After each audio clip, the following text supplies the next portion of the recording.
국내 코로나19 신규 확진자 수가 사흘째 400명대 중후반을 기록한 가운데 오는 12일 다음 주부터 적용되는 거리두기 조치가 발표될 예정입니다. 네, 정부는 아스트라제네카 백신 접종 대상을 만 65세 이상 고령층으로 확대하겠다라고 밝혔는데요. 코로나19 브리핑 고려대학교 약학대학 김정기 교수와 함께 자세히 알아보도록 하겠습니다.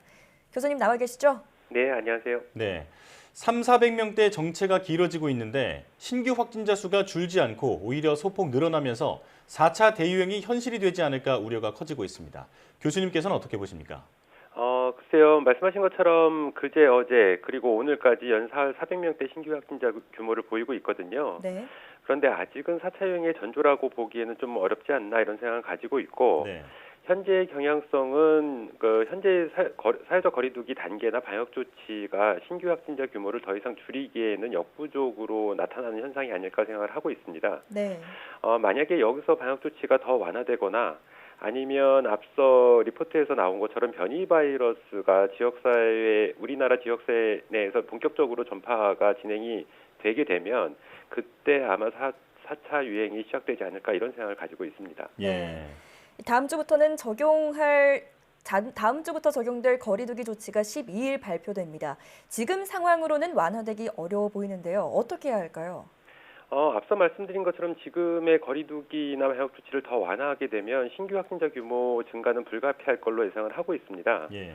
일단 정부에서는 경제적인 부분을 고려를 하고 있기 때문에 적어도 지금의 방역 조치를 유지하거나 아니면 방역적인 측면으로만 봤을 때에는 보다 강화된 방역 조치를 취하는 게 맞지 않을까 생각을 하고 있습니다. 예. 네. 하지만 최근의 방역 정책을 보면 아무래도 지금보다 더 강화된 방역 조치로 가기는 어렵지 않을까 이런 생각을 가지고 있고요. 예. 그렇기 때문에 적어도 유지하는 방향으로 가지 않을까 생각을 하는데 일단은 여러 가지 상황상 변이 바이러스의 지역사회 내 전파가 조만간 본격화될 가능성이 상당히 높거든요. 예. 네. 그렇기 때문에 변이 바이러스가 지역사회 내에서 본격화되기 이전에 가능하면 신규 확진자 규모를 최대한 줄이는 게 가장 타당하지 않을까 이런 생각을 가지고 있습니다. 예. 자, 결국 우리 방역 당국도 아스트라제네카 백신을 65세 이상 고령층에 접종하기로 했습니다. 접종이 보류됐던 65세 이상 요양병원과 시설의 입소자와 종사자 등이 이번 달 접종을 받게 될 예정인데요. 이번 결정 어떻게 보십니까? 일단 이번 결정에 대해서는 찬성하는 입장입니다. 과거에도 말씀드렸던 것처럼 아스트라제네카 백신 접종 대상과 관련해서 논란이 되었던 부분이 과거 임상 3상 시험 단계에서 65세 이상의 고연령층 대상 비율이 적었다는 부분인데요. 네. 이 고령층 비율이 효능이나 안전성 부분에서 7%에서 9%대로 다른 연령층에 대비 적기는 합니다. 근데 산술적인 수치로는 600명이 넘기 때문에 개인적으로는 당초에 65세 이상을 포함해도 무방하다라는 견해를 가지고 있거든요. 예. 네. 그렇기 때문에 이번 결정은 당연히 찬성하는 입장이고 오히려 당초에 백신 최종 자문회의의 결정대로 처음부터 만 65세 이상 고령층을 포함했어야 되는 게 아닌가라는 생각을 가지고 있습니다. 예. 네. 당국은 아스트라제네카 백신의 접종 간격도 변경하기로 했습니다. 접종 간격이 길수록 효과가 좋다는 임상 결과를 참고했다고 하는데요. 교수님께서는 어떻게 생각하시나요? 일단 말씀하신 것처럼 이번에 아스트라제네카 백신 접종 간격도 기존 8주에서 10주로 변경하기로 했거든요.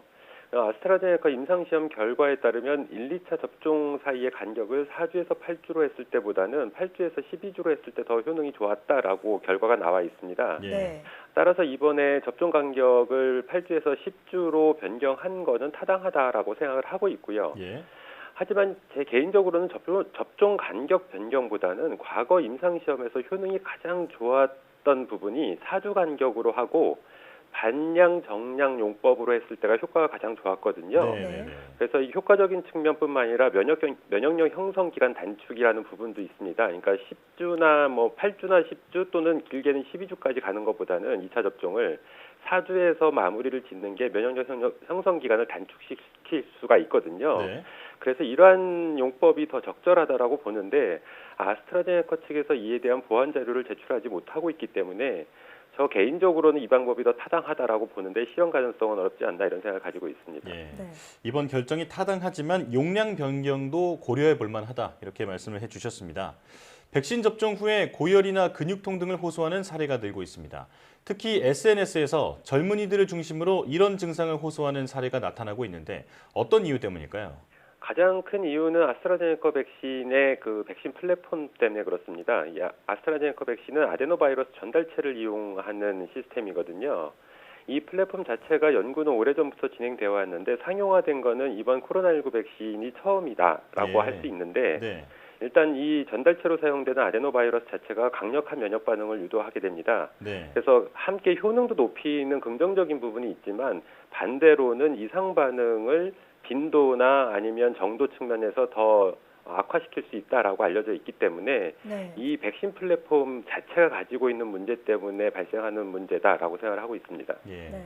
일부 전문가들은 백신 접종자에게 발열 같은 부작용이 나타날 것을 고려해서 하루나 이틀 휴가를 줘야 한다고 주장합니다. 방역 당국도 논의해보겠다는 입장을 보였는데요.